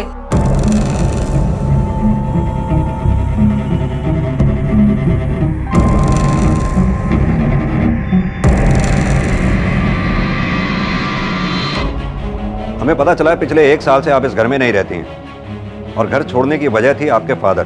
बनती नहीं थी आपकी आपस में, वो खास वजह? दुनिया में हर एक की आपस में बने ऐसा जरूरी तो नहीं है ना। हर एक में और बाप बेटी के रिश्ते में फर्क होता है मिस कंचन। मेरी और उनकी थिंकिंग मैच नहीं होती थी। और आप मिसेस पारिक, किस चीज का इलाज चल रहा है आपका? डिप्रेशन का? अपने डॉक्टर का नाम बता सकती हैं आप? डॉक्टर सुषमा सक्सेना।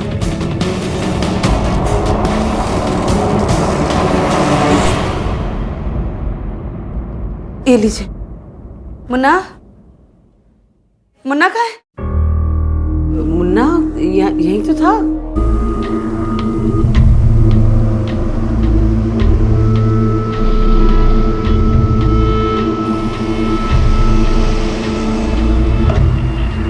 मुन्ना!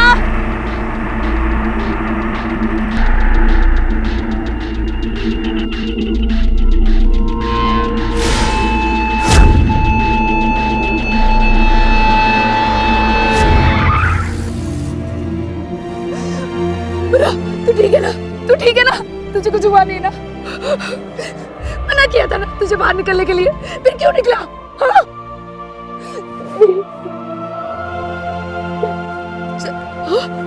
घर चल। व्हाट? मिसेस पारिक पिछले 8 साल से डिप्रेशन का शिकार हैं? जी हाँ।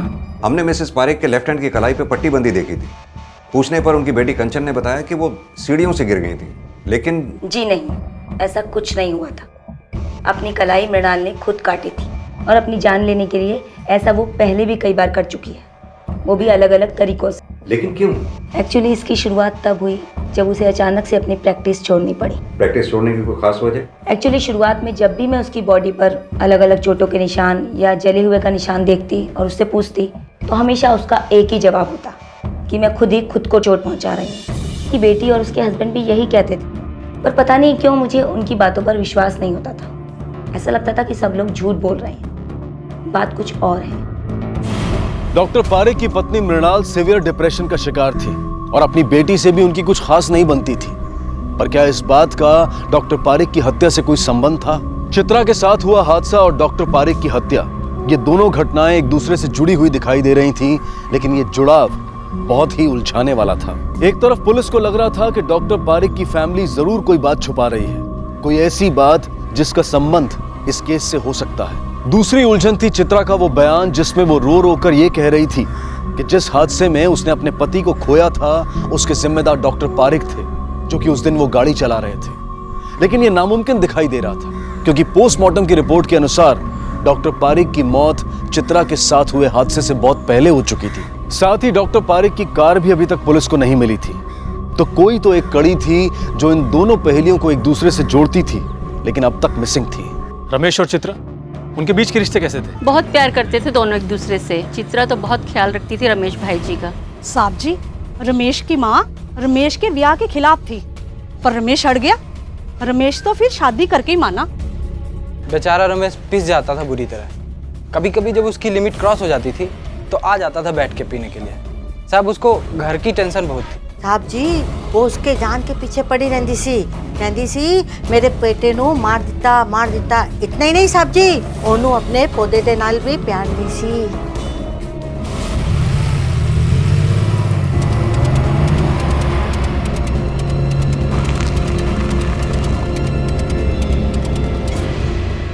खामोश रहकर किसे बचाना चाहती हैं आप? अपनी बेटी को? नफरत करती थी वो अपने फादर से, इनफैक्ट अभी भी करती है। कहीं उसी ने तो नहीं, मेरी बेटी ने कुछ नहीं किया। वो बेचारी तो ऐसा कर ही नहीं सकती। बहुत अच्छी बच्ची है वो, बहुत ही अच्छी। मैंने किया है ये सब। आपने? बहुत गलतियां की हैं मैंने आज तक, पर मैं ऐसी पहले नहीं थी। उन्होंने बनाया मुझे ऐसा। दुनिया के लिए भगवान थे वो, पर हमारे लिए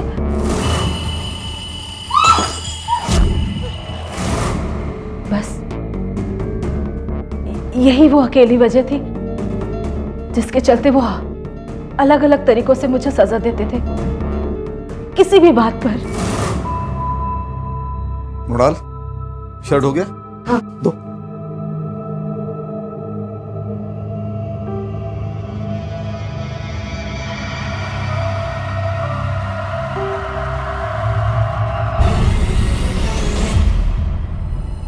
मृणाल, जी? ये क्या? ये मैं दूसरी दे। तुम्हें ठीक से आयन करना भी नहीं आता? ये दूसरी ले लीजिए। मैं हमेशा यही सोचती थी कि कहीं मुझसे कोई गलती ना हो जाए जिसके चलते मनोज को बहाना मिल जाए और फिर वो मुझे।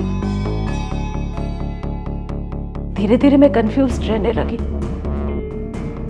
अपने किए हुए हर काम के लिए,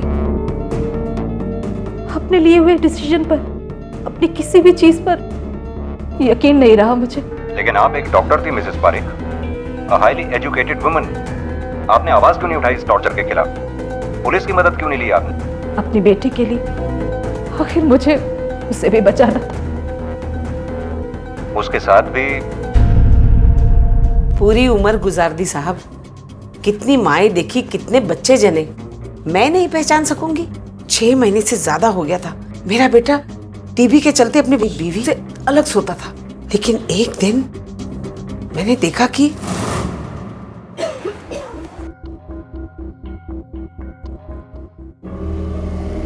कहाँ मुंह काला कर आ रही हूँ? जैसा आप सोच रही हैं वैसा कुछ भी नहीं। तबीयत खराब है बस मेरी। ये भी तो हो सकता है कि रमेश और चित्रा के बीच कुछ हुआ हो। बिल्कुल नहीं साहब, क्योंकि रमेश अपनी बीवी और बच्चे से बहुत प्यार करता था, इसीलिए तो टीबी के डर से उनसे अलग सोता था। यानी इस वक्त चित्रा प्रेग्नेंट है? अरे ऐसी नाजायज औलाद को कोई रखता है क्या? गिरवा लिया होगा बच्चे को। लेकिन इन सब बातों को तुम्हारे पास कोई सबूत नहीं है, और ये भी तो हो सकता है ये सब तुम्हारी कोई गलतफहमी हो। मैं मान लेती अगर मैंने उस दिन उसे छुप छुप कर एक आदमी से मिलते हुए नहीं देखा होता तो। कौन था वो? मैं नहीं जानती कौन था, लेकिन उसका यार ही होगा ना, और कौन होगा? ये था। अरे नहीं, ये तो हमारे डॉक्टर साहब है जो हमारे रमेश का इलाज कर रहे थे। वो आदमी तो हमारे रमेश की उम्र का ही था और आता भी मोटरसाइकिल पर था।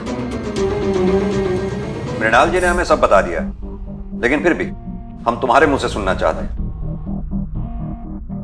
अगर मॉम की हालत ऐसी ना होती ना तो मैं कब का मर चुकी होती या फिर कहीं भाग गई होती। कि मॉम की मेंटल कंडीशन के चलते मेरा उनके साथ रहना हर वक्त जरूरी था, रात में भी और दिन में भी।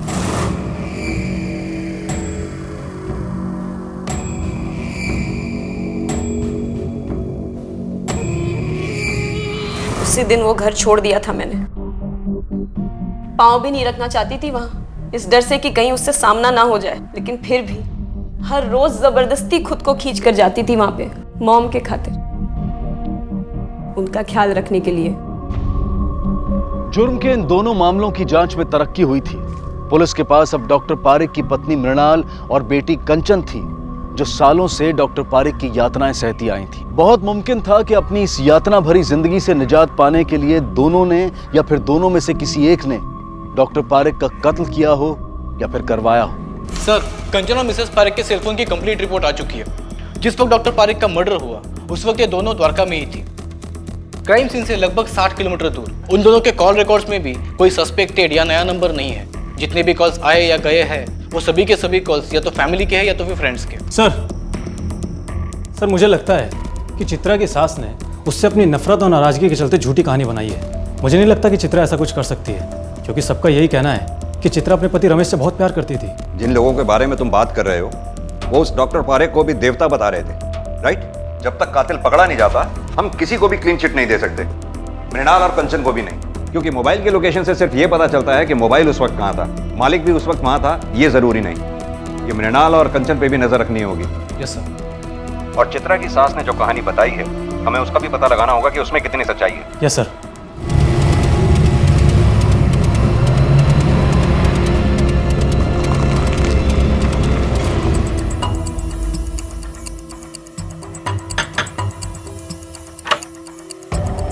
देवराज। हाँ? लेके चलो उसे। साहब, चल। मैंने कुछ नहीं किया साहब। चलिए बताओ, चित्रा को कैसे और कितना जानता है? क्लिनिक की नर्स ने हमें सब कुछ बता दिया। मुझे नहीं पता चित्रा और देवराज के बीच में अफेयर था या नहीं, लेकिन नो डाउट काफ़ी क्लोज थे दोनों। वो भी आती थी वहाँ अपने पति का इलाज कराने, बस इसीलिए बातचीत होती थी। अगर आपको लग रहा है कि कुछ ऐसा वैसा था हमारे बीच, तो वैसा कुछ नहीं था। मेरी बीवी भी जानती थी उसे, बातें भी होती थी दोनों में। आप चाहिए तो पूछ सकते हो साहब। इस देवराज के कॉल रिकॉर्ड्स आए कि नहीं अब तक? अभी तक नहीं सर। जल्दी से मंगवाओ। Okay sir. हर चीज के दो पहलू होते हैं, यानी दो सिरे। मुझे लगता है हम सिर्फ एक सिरे पर ध्यान दे रहे हैं, दूसरे सिरे को हमने अभी तक छुआ तक नहीं। किस बारे में बात कर रहे हैं आप सर? डॉक्टर अपने एक पेशेंट को देखने गया था। 8:30 बजे उस पेशेंट के घर से निकलने के बाद डॉक्टर को अपने घर जाना चाहिए था। वो अपने घर जाने की बजाय गया दिल्ली जयपुर हाईवे पर, जहां करीब 11 बजे के करीब उसकी हत्या हो गई। ऐसा क्या हुआ होगा जो उस डॉक्टर को उस पेशेंट के घर से निकलने के बाद अपने घर जाने की बजाय दिल्ली जयपुर हाईवे पर जाना पड़ा हो? हमें इसका पता लगाना होगा। वह तो सर ਜਦੋਂ ਦਾ ਮੇਰਾ ਟ੍ਰੀਟਮੈਂਟ ਇੱਥੇ ਚੱਲ ਰਿਹਾ ਹੈ, ਤਕਰੀਬਨ ਡਾਕਟਰ ਸਾਹਿਬ 10 ਦਿਨ ਬਾਅਦ ਆਉਂਦੇ ਸੀ ਰੂਟੀਨ ਚੈੱਕਅਪ ਵਾਸਤੇ, ਤੇ ਵੈਸੇ ਹੀ ਉਸ ਦਿਨ ਵੀ ਆਏ। ਉਹਨਾਂ ਨੇ ਮੇਰਾ ਚੈੱਕਅਪ ਕੀਤਾ ਤੇ कुछ दवाइयाँ लिखियाँ ते चले गए। उस दिन डॉक्टर साहब के इस दरवाजे से अंदर आने से लेकर बाहर जाने तक के वक्त को फिर से याद कीजिए। अभी आपने जो कुछ भी मुझे बताया, उस दौरान कुछ अलग से नोटिस किया हो आपने? मसलन उन्होंने किसी को फ़ोन किया हो, या किसी का फ़ोन उन्हें आया हो, या वो बहुत खुश नज़र आ रहे हो, या बहुत गुस्से में हो, कुछ भी जो ऐसा नोटिस किया हो आपने? हाँ, वो उस दिन कुछ नाराज लग रहे थे, कुछ बड़बड़ कर रहे सी, किसी को गालियाँ दे रहे सी। मैं उन्होंने पूछा पर उन्होंने कोई जवाब नहीं दिता। हाँ, एक गल होर सर, वो जो इत्थों गए ना, उन्हों का मूड बिल्कुल फ्रैश सीगा। डॉक्टर पारिक की फैमिली के अलावा जितने लोगों से भी हमने बातें की हैं, सबका यही कहना है कि उन्होंने कभी भी डॉक्टर पारिक को ऊंची आवाज में बात करते हुए नहीं सुना। और सर डॉक्टर पारिक के कॉल रिकॉर्ड के हिसाब से डॉक्टर पारिक को उस दौरान कोई कॉल आई या गई भी नहीं थी। एक मिनट, इस पार्किंग वाले से पूछते हैं, हो सकता है इसने कुछ देखा हो। जी सर। आओ। भाई कब से कह रहा हूँ गड्डी जाके उधर लगाना। अरे क्या हो गया? ले भाई ले, लगा दे तू, थोड़ी जल्दी है। अरे हमारे पास कौन सा टाइम है यार, पैसे ले ले ले भाई, पैसे ले। एक मिनट, इसको पहचानते हो? देखा है कभी? साहब जी रोज इतनी गड्डियाँ आती है, इतने बंदे आते हैं, कहाँ किसी की शक्ल याद रहती है। मुझे याद नहीं कौन है ये। ठीक है, ये हैं तुम्हारे और देवराज के बीच हुई बातचीत के कॉल रिकॉर्ड्स। तो क्या हुआ साहब, जान पहचान थी इसलिए बातें तो होती थी, इसका मतलब ये तो नहीं कि हम दोनों के बीच कुछ चल रहा था साहब। इस बात पे हमें कोई शक नहीं, तुम दोनों के एक दूसरे को किए गए कॉल भी ठीक ठाक ही हैं, 2-3 दिन में एक कॉल। लेकिन ये क्या है, ये हमारी समझ में नहीं आया। अपने एक्सीडेंट के बाद हॉस्पिटल से डिस्चार्ज लेकर 40 और 3 कुल मिलाकर 43 कॉल किए थे चित्रा ने तुझे, तूने एक का भी जवाब नहीं दिया। क्यों किए तुमने इतने कॉल्स देवराज को, जब तुम्हारी जान पहचान मामूली थी और वो तुम्हारे कॉल्स पिक भी नहीं कर रहा था? ऐसी क्या बेचैनी थी जो तुम इसे कॉल पे कॉल किए जा रही थी?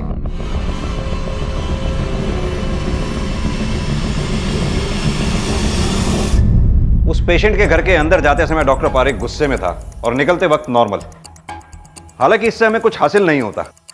इधर चित्रा और देवराज हैं जो खामोश हैं, लेकिन उनके पास सॉलिड एलिबाई है कि डॉक्टर पारिक के मर्डर के वक्त वो मौका वारदात से कोसों दूर थे। इसके अलावा दोनों इतने पैसे वाले भी नहीं है सर कि किसी किराए के कातिल को हायर कर सके। इससे भी बड़ा सवाल है मोटिव का। मुझे कोई मोटिव नहीं दिखाई देता उनके पास, बल्कि अपने आपस के रिश्तों को लेकर उनकी खामोशी मुझे कहीं ना कहीं खटक रही है। लग रहा है जैसे इस खामोशी का मकसद बदनामी का डर नहीं बल्कि कुछ और भी है। शायद इस डॉक्टर पारिक का पूरा सच अभी हमारे सामने आया ही नहीं है, कुछ है जो हमसे छूट रहा है। एक काम करो राकेश, डॉक्टर पारिक के क्लिनिक से उसके सभी पेशेंट्स की लिस्ट निकलवाओ, सबसे बात करो। Okay sir.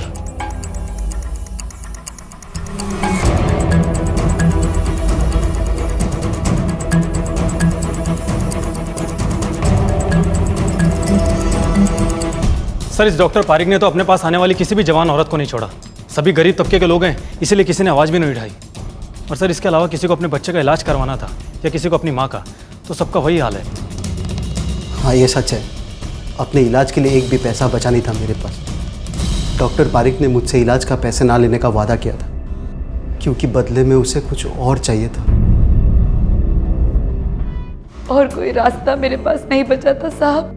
अगर मैं रमेश का इलाज नहीं करवाती तो वो मर जाते। डॉक्टर पारिक उनका इलाज बिना पैसे लिए करने को तैयार थे और उस दिन उन्होंने मुझे अपने क्लिनिक में बुलाया।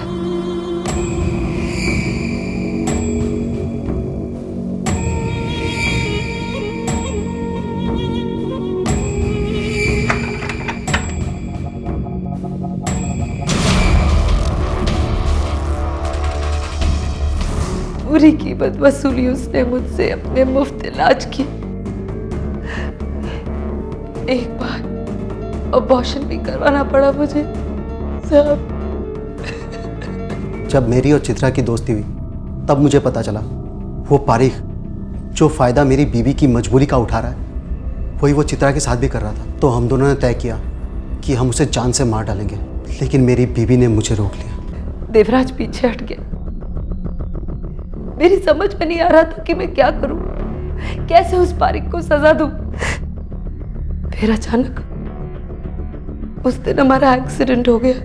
मुझे मौका मिला और मैंने वो इल्जाम उस पारिक पर डाल दिया। कौन था वो? डॉक्टर पारिक। सोचा मार नहीं पाई तो क्या हुआ, पूरी जिंदगी अगर वो जेल के पीछे सड़ेगा तो शांति मिलेगी मेरे मन को। देवराज को यही बताने के लिए मैं उसे लगातार फोन कर रही थी सब। मैंने उसके फ़ोन नहीं उठाया क्योंकि मुझे लग रहा था कि वो वापस डॉक्टर पारिक को मारने की बात करेगी।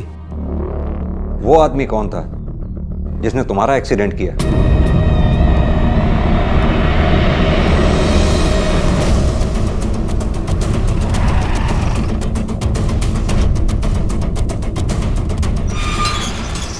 उठाओ इसे।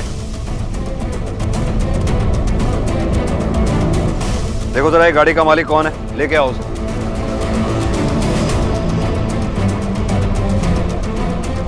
मैंने कुछ नहीं किया सर। सर मेरी बात तो सुनो, सर मेरी बात तो सुनो, मैंने कुछ नहीं किया, मैं बोल रहा हूँ। Listen to me sir please. डालो इसे गाड़ी में। सर प्लीज मुझे कुछ, मैंने कुछ नहीं किया सर, मुझे क्यों डाल रहे हो अंदर? Sir sir please listen to me sir, मैंने कुछ नहीं किया है।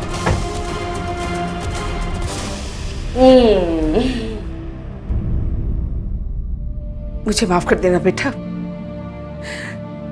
मेरे बेटे के इलाज के लिए तूने क्या क्या नहीं किया और मैंने कितना गलत किया तेरे साथ। माफ कर देना मुझे।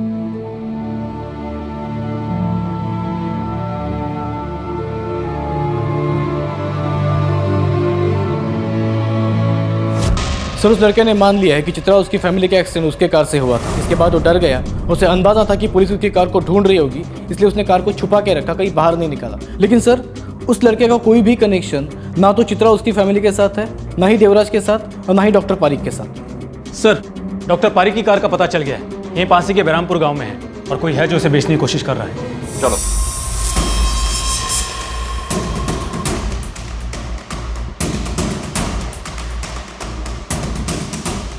आजा। चल चल चल, डालो गाड़ी में, डालो गाड़ी में, गाड़ी में डाल, देख पकड़।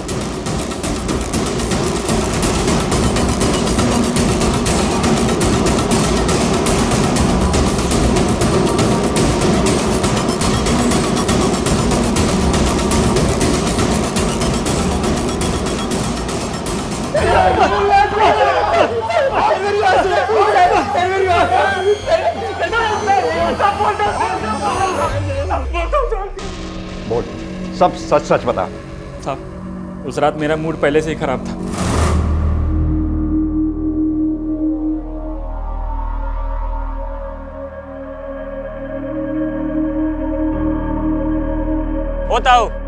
होता पैसे दिए बगैर जा रहे हो यार, हैं? ज्यादा होशियार से क्या तू? कैसी बात कर रहे हो तुम? कोई था क्या यहाँ पर? खाना बिजी है क्या तू? मूतने गया था, इंतजार नहीं कर सकता क्या? ये ले चल। तुम्हारे 25 रुपए के चक्कर में ये 500 का छुट्टा कराऊं क्या? हैं? चल छुट्टे दे। नहीं है मेरे पास। मैं कैसी बात कर रहे हो तुम? जानते हो मैं कौन हूँ? बाप ना है मारा, समझा? बाकी जो भी है मारे टुल्लू से। चल छुट्टे दे, टाइम नहीं है हमारे पास। नहीं है मेरे पास, लौटते वक्त देता हूँ। ओ ताऊ पैसे दे के जा। 2 कौड़ी के गंवार मेरे कंधे पर हाथ रखता है। बहुत बर्दाश्त कर लिया मैंने। एक पुलिस को फोन करूंगा ना तो पिछवाड़ी की सारी चमड़ी छील देगी पुलिस। और तमीज कहीं। साले पुलिस की धमकी देता है, अभी बताता हूँ तेरे को। रुक। सर इसका फोन आया और हम पार्किंग में आ गए। ताऊ भीतर बैठ जा, चाबी दे दे।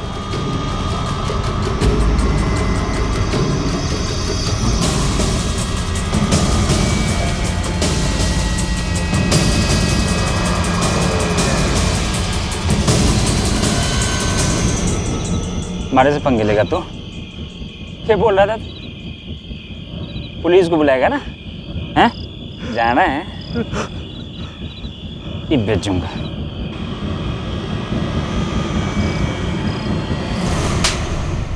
मूड खराब था। इतनी छोटी सी बात पर एक आदमी की जिंदगी छीन ली तुम लोगों ने। सड़ो जिंदगी पर यहां आप तुम लोग, तब जाके तुम्हें जिंदगी की कीमत पता चलेगी। व्यवसायिक जीवन में अपनी असफलता और पत्नी की सफलता से कुंठित होकर डॉक्टर पारिक ने जो अपनी पत्नी और बेटी के साथ किया, उसे देखकर रोंगटे खड़े हो जाते हैं। दूसरी तरफ डॉक्टर पारिक के हाथों शोषण का शिकार हुई चित्रा ने भी अपने गुस्से को अपनी समझ पर हावी होने दिया और कानून का दरवाजा खटखटाने की बजाय खुद इंसाफ करने निकल पड़ी। इसके अलावा चित्रा की सास, डॉक्टर पारिक की पत्नी डॉक्टर मृणाल और बेटी कंचन, ये सभी किसी न किसी नकारात्मक भावना के शिकार हुए।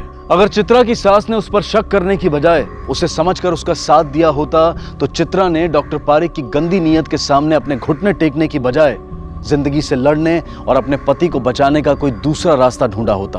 अगर मृणाल ने अपने डर और अपनी बेटी को लेकर अपनी असुरक्षितता को अपने आप पर हावी न होने दिया होता और शुरुआत में ही डॉक्टर पारिक के खिलाफ आवाज उठाई होती तो न सिर्फ अपने आप को और अपनी बेटी को बल्कि उसने उन तमाम मजलूम महिलाओं को भी डॉक्टर पारिक का शिकार होने से बचा लिया होता। इस कहानी से हम सबको ये सीख मिलती है कि हमें अपनी भावनाओं, खासकर नकारात्मक भावनाओं विचारों से सतर्क रहना चाहिए।